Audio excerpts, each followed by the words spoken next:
do you think you are? Who the do you think you are? Shut the up. I'm out here and I'm trying to say my lines and you're pulling focus. You idiot. Who the do you think? Oh, now? Oh, now it's not so funny? Now you can shut up?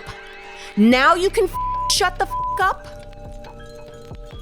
Oh, it's not funny now. Okay, the quiet that you are right now, that's how you stay. First day on the set. I've never met him. This is my first first studio movie. Just an indies until then. Basically, on the show today, on the Powerful Truth Angels podcast, television show, broadcast, radio network, we have Lola. I'm not going to mangle your last name, so you can tell us your last name. Glaudini. It's not that hard. Say it again. Glaudini. AKA Elgad? Elgad. AKA Elgad. Lola Glaudini, always down. Lola Glaudini, always down. Lola is an actor. Lola is now a writer on top of being an actor. What else? Director. Lola's a director, also an ex-ballerina. Mm-hmm. That's true. Does that stand? Mm-hmm. What else? Tell us more. Dope ass friend, good cook, mom, and terrible driver. I can attest to all of those things. Terrible driver. We'll put that in the trash. We don't need to talk about that. No. Good friend, mom, great cook. Mm-hmm. I can attest to her cooking. I've had it. It's delicious. If you're lucky enough to have had some of Lola's cooking, you're amongst good company. Let's first give them some context of your acting career and shows that we'll talk about some shows that you may or may not have heard of and people on this podcast may have talked about before. But we'll start with some, we were on Law and Order. Yeah. Okay. A couple times. Or was it a recurring role? No. Yeah. Oh, you were on Law and Order. Yeah. What was your character on Law and Order? Well, I did all of the franchises. Oh, you did SVU? Oh, yeah. Oh, shit. This is kind of like Law and Order geekdom lore. Okay. But I found this out through a friend of mine who's like a crazy Law and Order buff. But on SVU, only 4, I think I was the third. I can't remember, it was 3 or 4. But people who got away. Like I was a bad person who got away. Mariska Hargitay didn't catch me. Oh, so you were a bad guy. Yeah. Oh, so you had a recurring role, but you weren't like in the cast. No, not on Law and Order. I've been on other shows. Okay. Yeah, I've been in the cast. But on that show, that was really fun. You were the bad guy. I get away. You killed somebody. Yeah. Crime of passion? No, it was like more of like legal vigilante. Like there are these guys raping people and I like killed them. Oh. I was a lawyer who killed them or something like that. That's fun. Yeah. Is it fun as an actor to play like a part that's a little more, on the edge as opposed to like serious? Of course, yeah. I don't know. Maybe some actors are like very serious and they want to play something with gravitas and they don't want to play like a vigilante lawyer. You know what I mean? Yeah, this was pretty fun though. It's fun. Yeah. Okay, so you're on Law and Order. Did you ever meet Ice-T? I did. I met him. I've met him a couple times because I was on that show a couple times. But yeah, I did meet him. I have a picture of him. Yeah, Ice-T was is seminal the right word? I don't know. Is the seminal, can that be applied to one person? Yeah. Ice-T was an important figure in my development musically and as a person. He had quite a career, and then he did Body Count. He's one of the first rappers to cross over and do kind of a punk thing. Cop Killer, remember that whole thing? Yes, yeah. Back when like talking about killing a cop would like basically get you almost arrested. Yeah. Now it's just like, do you remember when Rodney King happened? Yes. There was an uproar over cops beating the black man up. Now cops just shoot people every day and we don't even blink. Mm-hmm. But that back then it was like it was someone beating the crap. They were beating the shit out of somebody, but it wasn't. You know what I mean? Mm-hmm. But now we're so numb to all of it that like there's literally probably someone getting shot right now, like down the street, and that's how things have progressed so quickly. Sorry, I didn't mean to get into a dark place. Down. Okay, let's get back to the fun stuff. So yeah, Law and Order, and you know what? I never watched Law and Order. I've never really watched it. Like I've seen it peripherally, accidentally, but I've never actually sat down and like been like a lot. But there are Law and Order junkies out there. Yeah. I listened to Sarah Silverman's podcast, and she always is talking about SVU in general, but I mean Law and Order in general, but SVU, and she basically says that that's like her melatonin. Right. She has to put that on and go to sleep. Oh yeah. I have that. I'll rewatch a series. I'll rewatch Game of Thrones for a few months to go to sleep again. But there's another show that I've watched a million times that you were on, but we'll get to that last. We'll save the best for last. Also, you were on Ray. Yes, I which did. is Ray great. Donovan. Leaf Schreiber. Leaf Schreiber's debut in Party Girl. You ever see? I love that. Hello. Hello. Parker Posey in Party Girl. She's amazing. Amazing. I remember seeing it when it came out and being like, who the fuck is that lady? Also, Leaf Schreiber was so great. He's like the broody Liev. Liev Schreiber was great as the broody and security guard. Yeah. And she's trying to hook up with the falafel guy. And he's not giving her the time of day. It was such a good movie. You guys seen? No one else here has seen. She wasn't born. Yeah. Yeah, she wasn't even imagined yet. No. It wasn't even a thought in anyone's eyes or balls. Yeah. They're crazy Ray fans. Yeah. And it's a great show. I've had my Ray Jags. I've gotten into Ray. I've definitely gotten pulled into that whole world. And like, I think it's really, I love that they have Manny from Scarface in there. He's great. And I love wonderful. I get that. Yeah. It comes through very clearly. It was great. I got to one of the great things about that was getting to know Susan Sarandon, who I love. Was she on the show? Yeah. Wait, when is she on? Is she like a bad guy in the show? She basically funds Ray. In the earlier? No. The later ones? Yeah. Like the last. Maybe I never got that far. Yeah. Oh. Yeah. So that was cool to work with her. I liked that. What did you think of, what's his face? John Voight? Yeah. I love him. You do? Yeah. You love John Voight? Is he great? Yeah. We lived next to each other in Williamsburg. And so we would meet for lunch. And he's one of these people that he has an amazing line where you're walking down the street and people in Brooklyn just call out I love you, or you're so great, or look, it's John Boy, or whatever it is. Whatever people say to him, he says it right back. You're the greatest man. No, you're the greatest man. Damn. I love you. You're the best. You're the best. You know. It's like a really good reflex to have. Yeah, and he is someone who fucking loves being a star. He loves being recognized. He loves chopping it up with people on the street. He loves people stopping him. He's got all the time in the world. Wow. Yeah. And we would go to lunch sometimes. And there was this place, I forget the name of it, but we would meet actually we would meet at Mogador a lot. We would go. Shout out Mogador. Yeah, Mogador. He would always be like, let me take you out for lunch. Let me take you out for lunch. And he never had a wallet or money. Yeah, that's good. That's good. Lola, let's go out for lunch. Yeah. I want to treat you, kid. Yeah, I'm going to treat you on you. Yeah. And what would happen when the check came? I would just pay it. It's fucking John Voight. Who gives a shit? Every time. It's like you're the 10th lunch, you're like, oh, okay. Nah, I don't know. I don't know. He's a delight. That's pretty funny. That's it seems very much like an older journeyman hazing thing of yeah. I'll take you out to lunch. Yeah. Hey, I forgot my wallet. What? Hey, next time, kid. I got you. Anything else you want to talk about before we get into the last one?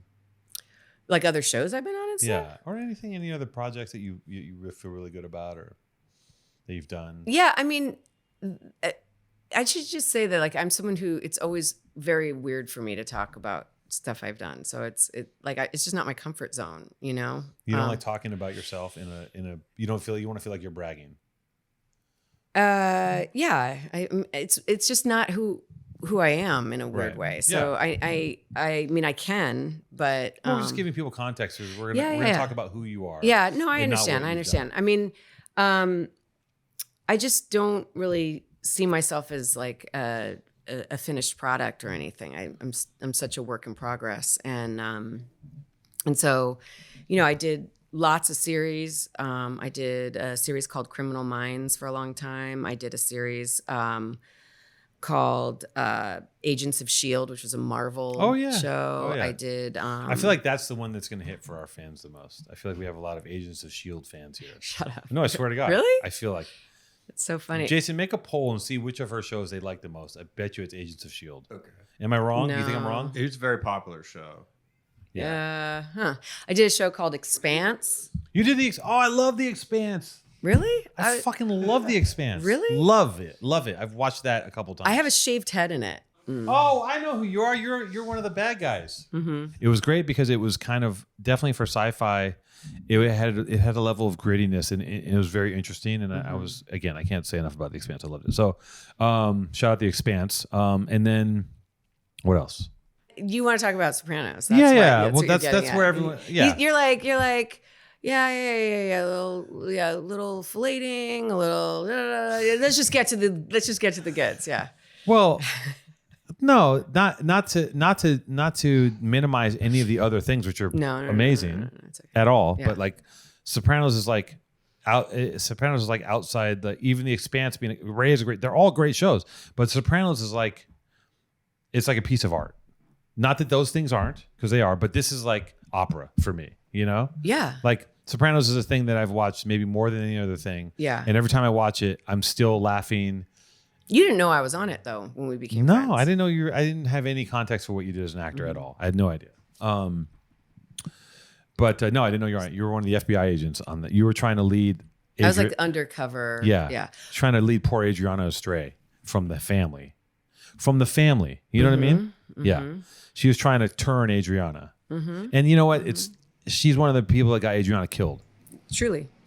So think about it. Do your math. So yeah, she was on The Sopranos, guys. So deal with that. Fuck Agents of S.H.I.E.L.D. Fuck eat a dick. Sopranos. Tony Soprano. The big guy. She was next to the big guy. She got to have lunch. You ever have lunch with Yeah, he was a friend. He's a friend. He's a friend. What a guy. He was like a fun nightlife guy. He was. Yeah. He was a party guy. Well, I think that's true, but Yeah. I just mean like go out to dinner and like get into deep convo. Oh, I okay. really enjoyed going out with him, and it'd be like 4 or 5 people, and it was really a good time to be in New York on that show. What? You know what's crazy right now?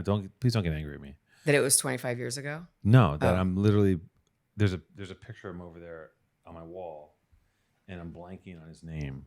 I'm thinking of him as James Tony Gandolfini? James Gandolfini. I was thinking of Tony Soprano, and then I wanted to call him Paul Giamatti for a second. That's what's wrong. I've had a long day. I've been on Zooms. I'm talking to people, running around. You know, Like you're special.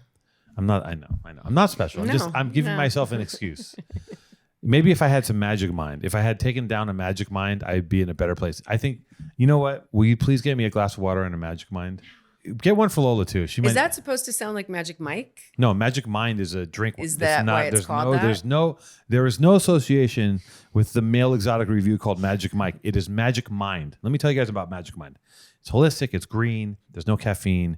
It gives you just a nice, smooth transfer to the later part of your day when the caffeine wears off and the Zoom meetings have blown your mind into shreds. And you need to have a conversation with a lovely actress who is far more interesting than I can understand, because I haven't even scraped the surface, and we're 6 hours in. So I need a magic mind to keep the show on the road. Anyway, so that's a quick. You know, if you really want to get into it, look at her IMDb. Lola Glaudini. Lola, God damn it.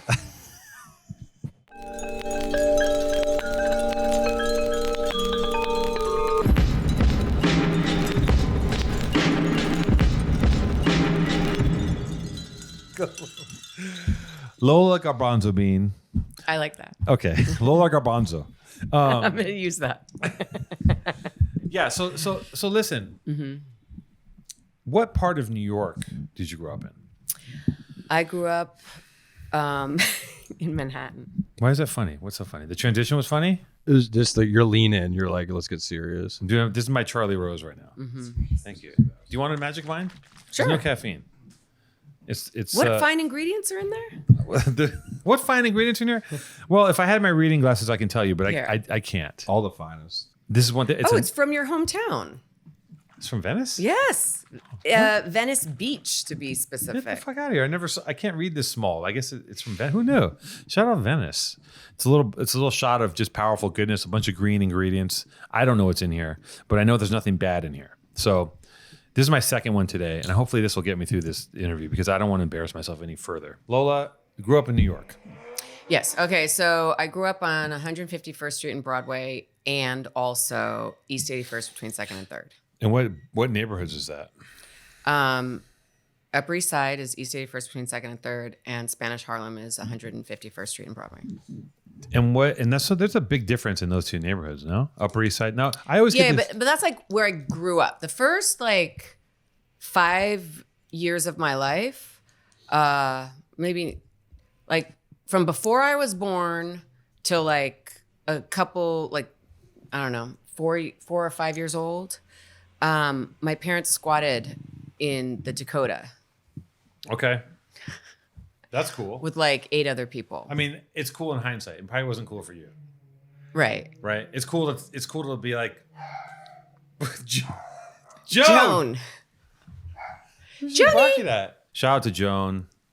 Probably somewhere along the line, a distant cousin to the late Omar. Yeah. You know, and I've always said a black dog is it's harder to know how dirty they are. It really is. You just can't You can tell. smell it. You can smell it. You can feel it too. They get oily. Yeah. I mean, little gritty. no offense, but like a few weeks ago, Joan had dreads. It was She did. It was. I was like, and I was very much being like, I hope Lola washes this dog soon. This is crazy, but I didn't say anything because I didn't want to. Because I know how it was when my dog was dirty, and people would be like, "Oh, your dog stinks." I'd be like, "Bitch, shut the fuck up." Yeah. I know my She's a dog, dog. stinks. Yeah, I know she stinks. I'm not a bad parent. I know she stinks. So your parents are squatting in the Dakota. Do you want to tell people what the Dakota was? Is. It's It's still there? Oh yeah, it's a historical building. Oh, okay. Yeah. It's this like cool building that is like built sort of like it's really close to the Met, and it's this building that's like pre-war, and it looks like an army barrack castle. And it's where John Lennon and Yoko Ono lived. So that's how it became super famous too. I think he was like, you know what? I'm gonna say some bullshit about. I feel like he was like shot not far. Yeah, that's the last place he lived, right? Yeah. Yeah. I mean, I don't know all the. I'm not gonna say anything because I think he like came down in front of it and then got shot. Yeah. Yeah. Yeah. He camped out in front of No, it. came down. Came down. In Oh, front came of down. it and then got shot. Yeah. Yeah. Or go in the park. Or It's so something. interesting that people, again, I'm segueing out of Lola Land, but it's so interesting that people, superstars, celebrities get shot. You know, like that kind of a trajectory. Well, then I mean, yeah, think about that. yeah, It's crazy. it is crazy. It's really, and it really shatters a lot of people's. It fucks people up when that, obviously, because you're attached to this person, and you're living out this relationship with a person via their celebrity, and all of a sudden someone kills them. You're like, the fuck? I mean, I remember the first time, like one of like seeing, Tupac dying, or like another rapper getting shot, and being like, what the fuck is, or like in the 90s, like Aaliyah died, and I was like, oh my god, Aaliyah got, and it was like Aaliyah was like an angel, and like she died, and like, and you're like, what? It's just kind of hard to wrap your head around it, but like, I guess it's like a lot of people die as you age. You see a lot of people die, but B, specifically rappers die more than any other celebrity or musician ever. Rappers die. Like I remember there was a few years ago where like like 5 or 6 prominent rappers died. Like when Nipsey Hussle. And, Nipsey High. Like it's crazy. I recently was driving a friend of mine who is from France and came into LAX, and the first place that they went was to the Peterson Museum. Oh, the museum, yeah. To go see. It's crazy. Where Biggie died. I mean, it was like. Yeah. Like bags still in car. Right. Got to see it. Yeah. Yeah. Meanwhile, we drive past it every day, and we're like, yeah, okay. Oh, really? That's Yeah. where? Yeah. I don't know. Yeah. That's like living in New York my whole life. Like I didn't go to the Statue of Liberty until someone came in from out of town who wanted to go to the Statue of Liberty, and I was like 18, and like, yeah, you're okay, like, okay. I guess we'll go there. Yeah, you want I've never been there. Yeah, totally. And the Empire State Building. Okay, I guess I'll go to the Empire State Building. Yeah, I wonder what LA landmarks are like that like I've grown up with and never like. Watts Towers. No, it took me a long time to get over there. Wasn't really a thing. Right. I think the Hollywood sign was something where I didn't really give a shit. I still haven't purposely ever gone to see the Hollywood. I mean, I've stumbled across it a million times hiking, but I've never purposely been like, I need to go see the Hollywood sign, But meanwhile, there's people who base their whole trip on coming to see the Hollywood sign, or like, whatever. Like even I remember as a kid walking down Hollywood Boulevard and seeing the stars. I thought that was really interesting. Or like the footprints in front of the man. When they had the cast of Star Wars footprints in front of the man Chinese, like that's pretty cool. That makes sense to me because that's actually like you go, oh, Yeah. someone was here and did that thing that Yeah. was here. The stars on the Walk of Fame, I'm always just like, it's just someone's fucking name in the sidewalk. I don't Yeah, but- understand what the big deal is. Like, I mean, it's you can cool see that- someone's name anywhere. Yeah, but it's cool because the sidewalk is actually sparkly and the star is like inlaid and there's like a gold trim. There's a name and it's like the sidewalk sparkles in Hollywood. Isn't it crazy? Sparkly streets, guys. Come on. The streets are lined with gold, motherfucker. Let's go. Come to, you know what, everyone? Hey, all you guys out here, come to Hollywood. It's going to happen. Just pull up, get out there. It's so beautiful, Hollywood It's so beautiful. Boulevard. It's so Hollywood, beautiful. let me tell you guys something. Hollywood Boulevard is like, it's like if heaven was the road to Nirvana and you were on your way to the strawberry fields in Funland. I don't It's know. like Tom Petty singing about it. Yeah, you know? exactly. It's just, you're just walking around. People are handing out acting roles. You can just go post up at a vape shop. You'll get a job. You'll shoot a film. Your dreams will come true. Get on the bus from Wichita. Get off on Hollywood and Highland, and just start walking north. And I guarantee you, by the end of your walk, Scarlett Johansson is gonna. yes, she's gonna hop out. She's gonna suck your dick. Yeah. You said it. It's You all said gonna it. happen. Yeah, everything that you thought was gonna happen. I always think of Welcome to the Jungle, where Axl Rose gets off the bus. You ever see the end of Yes, that video, yeah. or the beginning where he gets off the bus? He's got like a hayseed in his mouth. A beautiful young Axl Rose when he was like Adonis. Yeah. yeah, when Guns and like that, first of all, when rock and roll ruled the world still. When GNR was like at the whiskey. Yes, and they were maybe one of the biggest for a minute. They were one of the biggest rock bands with like a couple of the most epic albums you ever fucking heard. And Welcome to the Jungle is undeniably like it's insane. It's It's my karaoke song. right. It is. Yeah, I believe it. Anyways, you can really see my ADD at work here. We went from Lola's upbringing, My childhood. in Spanish Harlem, to Axl Rose chewing on a piece of hay, and how beautiful he is. Anyways, back to Lola's childhood. So Spanish Harlem to the Upper East Side. So for people that don't, a lot of the people who are watching this show, I'd say 94% haven't been to New York and don't know what is Spanish Harlem and what is the Upper East Side. Spanish Harlem is proudly, there are more Dominicans in Spanish Harlem than anywhere else in the world outside of the Dominican Republic. And it is a very gregarious and interesting place to grow up. And where I grew up on the Upper East Side now is very different than what it was in the 80s. And so it's particularly that area right now is like, you know, that in fact, the apartment that I lived in, that building, I went to go see it 2 years ago. I wanted just to like go to the apartment and it didn't exist anymore. There was like a glass, big fancy thing there now. Right. It was like a walk up, 4-story walk up. So the neighborhood when you grew up and it was a little more dusty and now it's like super fancy. Mm-hmm. That happens Everywhere. everywhere. I know. I'm waiting for that to happen in my neighborhood here. I know. Yeah. Right. Cha-ching. Wait, Yeah. your neighborhood hasn't shot up yet? No. Oh, it's gonna go. A couple of gays have moved in. Yeah. And a couple of white people have moved in. Oh yeah. So, There's no yeah. way. It's like you're on the outskirts of Echo Park. Basically, it's gonna go. There's no way around it. It's a matter of time. I still have a lot of old Chinese people in Chinatown. Yeah. Or maybe I don't. Which say is that. cool. It's cool. It's like Chinatown is like, you know, I don't know if we're gonna have. I mean, I think it's interesting that there is a Chinatown and that there is Chinese people in Chinatown. I know this is like a really dumb, obvious fact, but like there's a little pocket of LA called Chinatown where it's all Chinese people and like all Chinese food, except for like the gallery row, you know, Chungking Row where all the galleries are. But there's also like super bougie food now there. Yeah. Which I'm not mad at because I like to eat good food. Don't we all? Yeah. Shout out to Chinatown, Chungking Road, and Charlie James Gallery. I don't think this will be out by then, but we have a show. Ozzy Juarez has a show, and he'll have a show upstairs, and the bottom will be a group show of which I'm a part of. I'll be showing a piece in this show. Shout out to Ozzy and all the artists involved. You'll recognize a lot of the familiar faces. Hope to see you there. It's going to be a great event. Anyways, We could pregame pregame. at my house. That's true. You could probably walk there. Walk down. Yeah, true. She's right in the heart of Chinatown. So Spanish Harlem to the Upper East Side. You To grow up- Chinatown. to China. Spanish Harlem to Chinatown. The Lola Glaudini story. Gabalici story. Garbanzo. The Lola Garbanzo story. The Lola fucking Gibraltar story. So you grew up. Your old man was a director and a playwright. And what was your mom up to?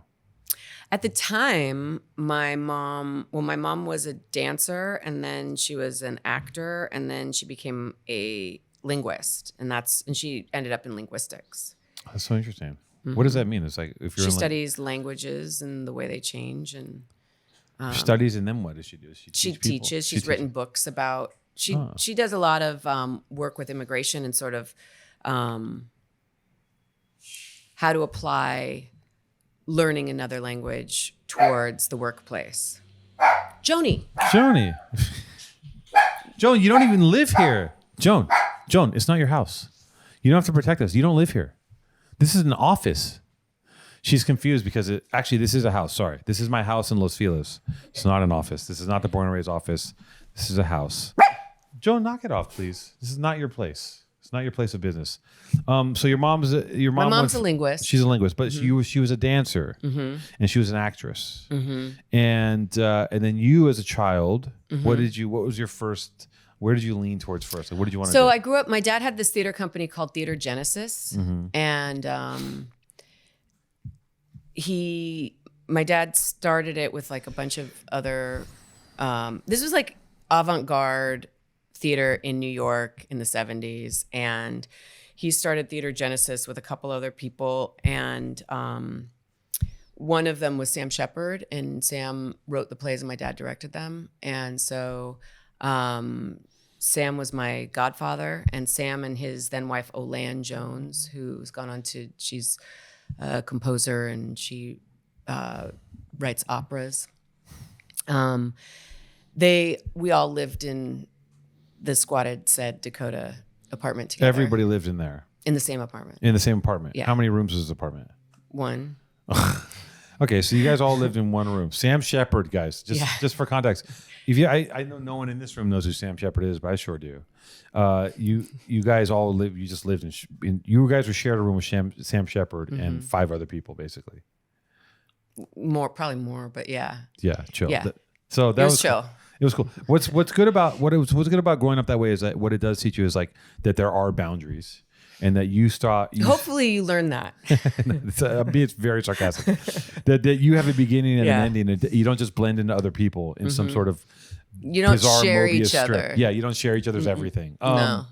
Yeah, that sounds like it. Like if Sam and Olan son, who Jesse, he, like my mom might have nursed him, that kind of thing. Right. It was like that. Yeah. It feels very communal, commune-y, slightly culty.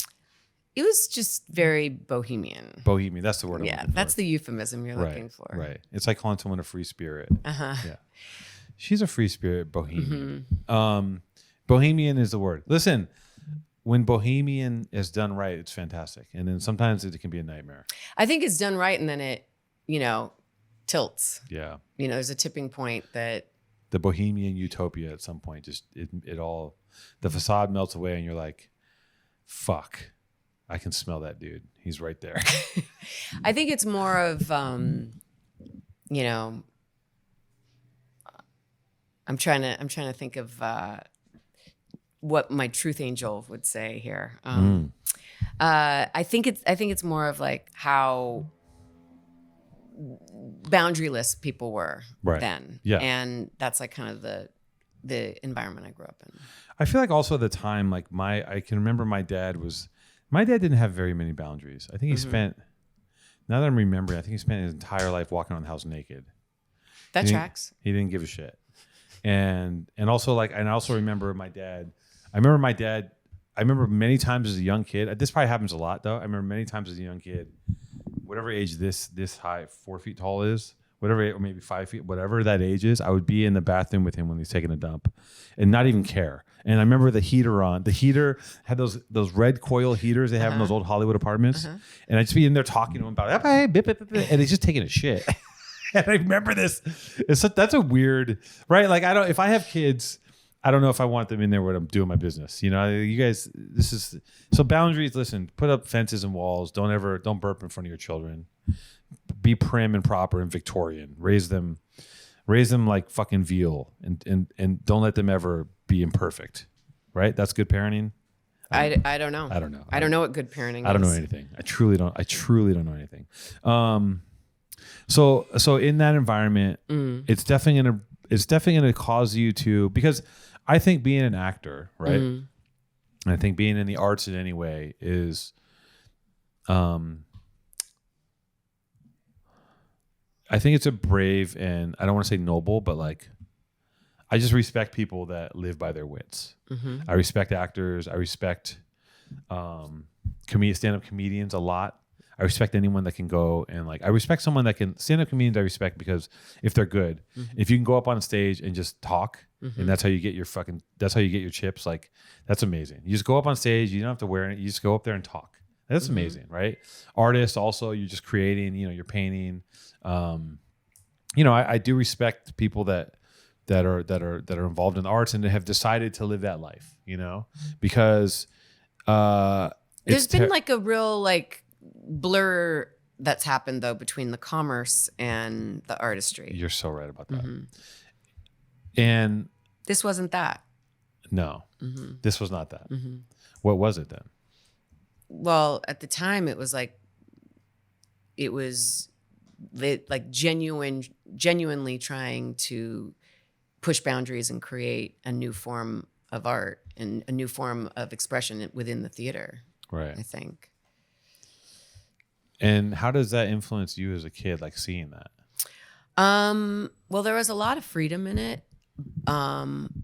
Nothing was shielded from me. So there was like obviously a lot of impropriety, but there was a lot of joy in the expression too. And just getting to see people work things out, and that fear wasn't a factor in being able to express yourself. Do you think it made you like, were you wild as a young person?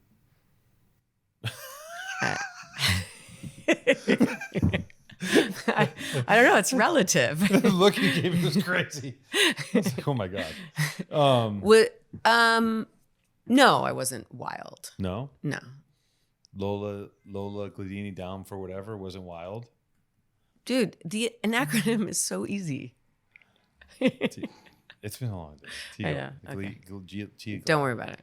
Hold on. No. It's LGD.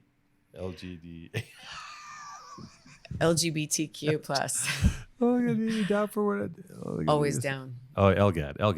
Lola Glaudini always down. Lola Glaudini always down means like, from what you've told me, is like, Yes. 2 a.m. Your homegirl just got back from the club. She calls you. She's like, Lola, we're going to Bed-Stuy. Yep. I need you to come with me. I'm going to go see this fucking guy, Raymond. He's a dope dealer, but he's hot. And he has a friend, and they have a pit bull. Are you down? Lola's down. That's Give me 10 wild. minutes. Yeah, that's wild. That's some wild shit. Because most people are like, no. I'm not doing that. And also, it takes a lot of energy.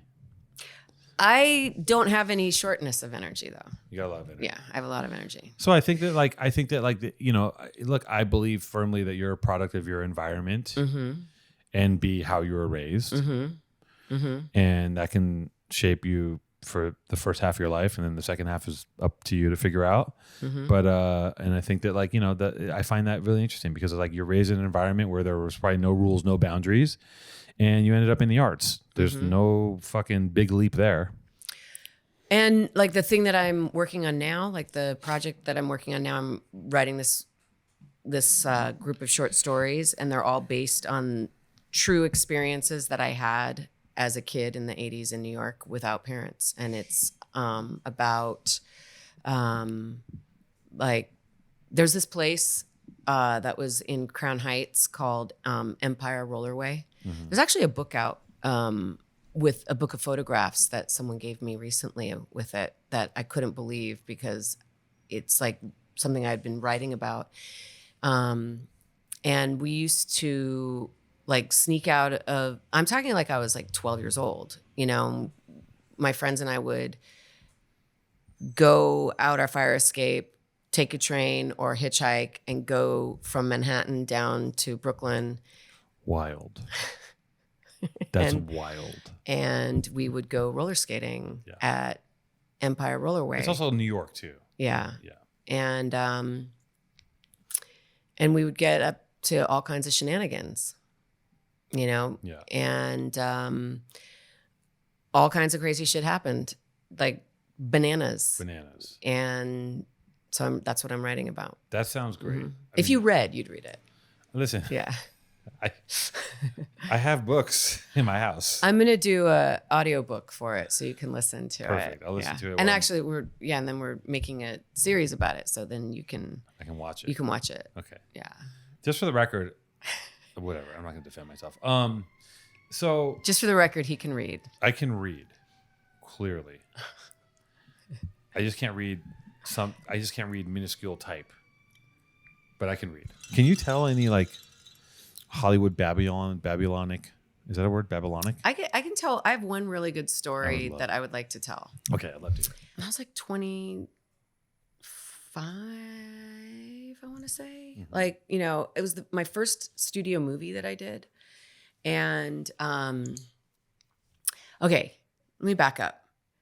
I mentor young women now. Okay. In Hollywood. Young actors coming up. Yeah. There's like a group of women who, there's like a mentorship kind of program that I'm involved in that, you know, sort of helping people who are coming up. Okay. And one of the women who I mentor was asking for some advice about something that she was having to make decisions about. And I spoke to my experience and told her this story to help her make her decision. And basically it was like one of those like, oh, honey, you don't know how easy you have it because of what the old days, what we had to fucking put up with. The 3 miles in the snow wall. Yes, exactly. But in Hollywood. Yeah. Yeah. So, and I forgot like how many fucked up situations I've been in for so long, you know, in Hollywood. It doesn't really happen as much anymore, at least outwardly, right? Yeah. Okay, so I was in this movie called Blow that was with Johnny Depp, Yeah, right? yeah, And Blow. Penelope Cruz and stuff. Okay. And What character were you in Blow? I'm about to tell you. Okay. Okay, so it's a historical movie. And so it goes from like the 60s, you know, on through. And in the beginning, he's like a weed dealer out of Boston. Yep. And in the beginning, he has two friends who are played by Max Perlich and Ethan Embry. Yep. Okay. Yep. And shout out Max Perlich, Venice Boy. Okay. And I play Max's girlfriend. Yeah. Okay. And one of my best friends in the whole world to this day, Monet, that's where I met her. Okay. Because she played Ethan Embry's girlfriend. Okay. On it. Okay. And it's Hollywood. After they got rich, not before, in the movie. This is like while they're starting to make money. Okay. Gotcha. Yeah. And okay, so the first day of shooting, the very first day that I'm brought onto this movie, and like Pee Wee Herman was in it. We became super friends. And we were all in Acapulco for like 6 weeks. Amazing. Yeah, it was super fun, right? And Ted Demme was the director. And this is like, I don't know, like 2000 or something, okay? Like 100 years ago. Yeah. She wasn't born yet. No. And so,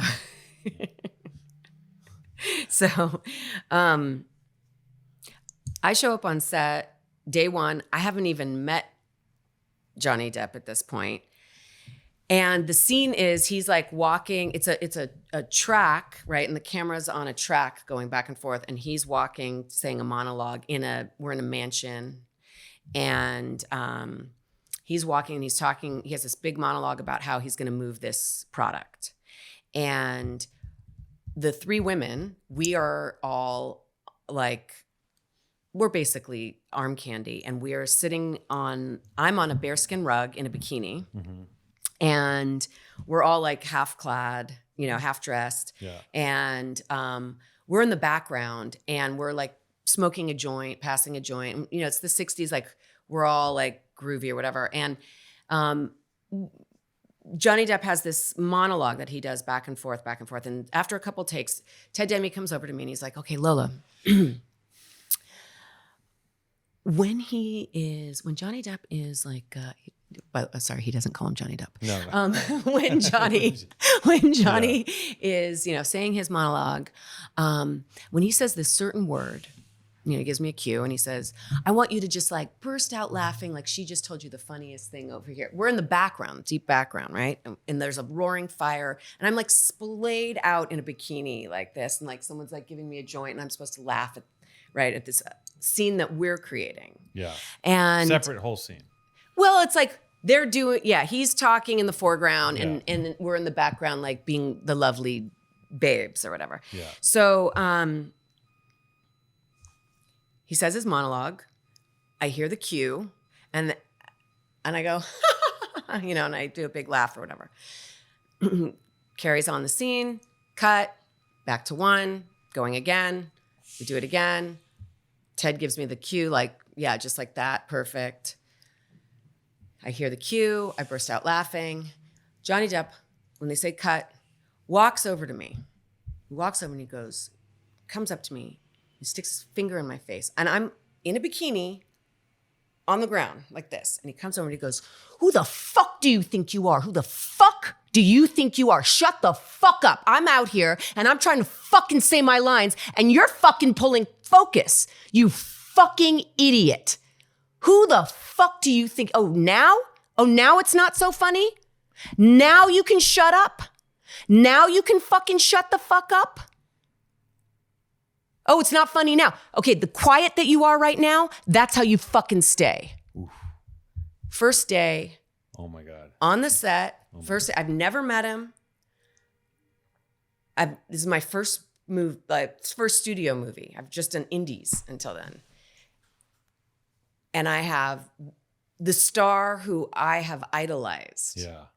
Who I'm so excited to work with. He just reamed you. Reamed me in my face. You must have The only thing going through my head was, don't cry, don't cry, don't cry, don't cry, don't cry, don't cry, don't cry. Wow. And Ted Demme, R.I.P., did not come over and say anything. He did not say, hey, Johnny, listen, you know what? Actually, I gave her that direction.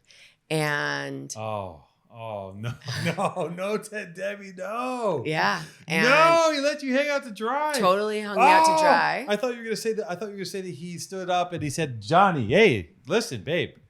No. I gave her the direction. You got to, I'm like, I can feel like my, And I've never told this story publicly, but so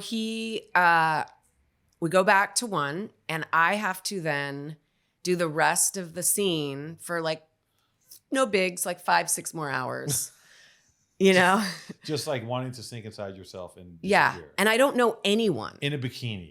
That's the worst part. And I don't know anyone. And when we wrapped, the costume person came over with like a warmy coat because we're like, going out and stuff. And I was like a pariah. Oh, right. Like no one wanted to fucking talk to me because like I'm the bitch who like he railed at, Right. The on-set costume person like gave me this coat to cover myself with and was just like kind of like, there, little lamb, and welcome to Hollywood. Yeah. And it was just like, now I'm going to walk away from you. But, you fucking stink. Yeah. Let's get away. Wow. Yeah. She's got the Johnny Depp cooties right now. Yeah. And so I walked to my trailer and like, I just like held my head and then like walked to my trailer. And the second I walked into my trailer, I was like, You held it for 5 hours. Yeah. I held it on. That's crazy. Yeah. That's a story. Mm-hmm. And then as I left, what I'm skipping over is I called my dad and I told him what happened. And my dad was like, you have 2 choices right now. He's bonded on the film. You are not. You are easily replaceable. And you have 2 choices. You can either say, fuck this, fuck you, and I'm not going to be spoken to like that, and I'm going to walk away. Yeah. Or you never let him see you sweat. And either one are 100% respectable. What do you want to do? Damn. And He put it to you. yeah. And I was like, all right, I want to stay on the movie. Because Hello. And so I left and I was like walking. I had to go to like hair and makeup trailer to like take out like my hair pieces and stuff like that. And I'm walking and his trailer, he had like his own little situation right there. It was right. He sees me walking and he goes, hey, Lola, can you come here for a sec? And I walk over and he's standing in the door frame of his trailer. And he's like, so he's looking down on, there's like steps. He's up there and I'm there. And I was like, yeah. And he says, and he gave me a non-apology apology. right. And he's like, so earlier I was like really in my head and I was staying in character and I was really like, I'm doing this Boston accent and it's really fucking with me. And so, I'm just like a little tense and stuff. My Boston accent is fucking with Yeah. me. Yeah. I hate that. Yeah. And, so I just wanted to make sure that, we're cool and everything. And I just looked at him and I was like, I don't even know what you're talking about. Of course. Oh, wow. What are you talking about? Wow. Totally cool. And that's acting. And because I was just like, my dad said, don't let him see you sweat. And so that was that. Wow. And then we had 6 weeks in Acapulco. The thing about the Boston accent is like I've experienced when I use my English accent, I start to be very chivalrous and I don't, And you become a bruiser. I fall into acts of chivalry. I put my jacket on puddles. Uh-huh. I knight people. Uh-huh. The Boston accent's fucking with me is awesome. It's like, listen, Lola, the Boston accent. I'm sorry I slapped the shit out of you. It's my Boston accent got the best of me. That is a story. And also terrifying retelling. When you're screaming at me, I was like, oh my God. I'm being yelled at. It was like, and then I was like, is this what it's like when Lola gets angry? Because, oh my God. You as Johnny Depp was. Kat, did you catch that? That was intense, right? Kat was scared, I can tell. Everyone got quiet. I think they heard it in the other office. That was good. That was worth the price of admission, everyone. I hope you got this far in the pod to hear that story. That was fucking amazing. It's been quite a show. I think we're done, right? We can go no further. There's nothing more to say. Unless we're not done and she's just getting warmed up. She has 20 more stories like that because that was amazing. I mean, this is 176th episode. And we've been working to get something like this, and we finally got a cool, true behind-the-scenes story with real fucking pathos. I was watching the Johnny Depp Amber Heard trial bit. Yeah. Okay, in truth, I wasn't actually watching it. I saw the highlights on the news. Yeah. And this is what caught my eye or my ear. She was relaying, like I don't know anything about anything. Yeah. She was relaying something that he said. And when she was relaying it, she quoted him saying, and this is what, like, I was like, huh? Because she says, and then he said to me, oh, you're quiet now, huh? Oh, you don't have anything to say now. Like, she relayed something he said to her. And I was like, oh my God. That's exactly what he said to me in that moment. It like fully brought me back. He must have just been to Boston. He might have had some Boston baked beans. Boston baked beans or something. It happens. He saw a Red Sox game. Yeah, he saw a Red Sox. Fuck. Well, crazy story. Yeah. Intense. Yeah. Anyway. Yeah. Roller Crossover podcast, everyone. We learned a lot today. Lola really dug in, told us about her upbringing, why she's 86 from Zara forever. Working with stars. First day on the job, blues, as far as that kind of thing goes. I mean, one of my first day on the job encounters was I had a job at Bay Cities as a stock boy cleaning and sweeping meat. And the first day I worked so much that I go in the bathroom and I just sat on the toilet and I took a 5-minute nap and Bob, the owner, opened the door instantly and caught me. That was my version of and he just goes, what the fuck are you doing? I go, oh, and I got up and went back to work. But that's, again, nothing is quite as terrible as like sitting in your, wanting to melt in your skin in your bikini on a bearskin rug for 5 hours and holding that in that's acting, baby. I mean, really, you chose the red pill. You red pilled yourself into staying on the film. Mm-hmm. And you said, Daddy, I'm going to fucking do it. And, I get it. Sometimes, and it's also a testament to like all the things that go on in Hollywood. Like There's all these comedians talking about getting their buttholes tickled to be in Hollywood right now because of Cat Williams, and it's caused a whole wave of stuff, which is like crazy because it's like, because sometimes someone will go on Instagram and they'll go, every motherfucker in Hollywood is getting fucked. You're like, what? It seems insane. Like even just like it's like the way that they're saying is like every man who has a part in Hollywood has gotten raped, and sounds great. Sign me up. Anyways, okay, great show. Sorry, I'm just thinking about you taking that improv class at Uprights. Zip zop zip. Yeah, it was in the middle of summer. It was hot. So it made it. You just fell on. We did a performance, but I'm going to be honest with you. I completely checked out of my body during the whole thing. I wasn't there. I was not. When your butthole was tickled. Yes. Yeah. In order to go to the Upright Citizens Brigade and do the show, I did get spit roasted by some of the elites on a boat just to do that. So imagine. I know. Imagine it's. I don't have to actually. You don't have I've been there. You've been there. She knows. It's a dark world, man. I was watching at work. I had Marilyn playing whatever the Netflix thing about Marilyn Monroe. It's dark too. I don't know where I'm going with this. Speaking of Hollywood Babylon, I thought you were wrapping it up. I am wrapping it up. Yeah. Sorry. Hey everyone, it's over.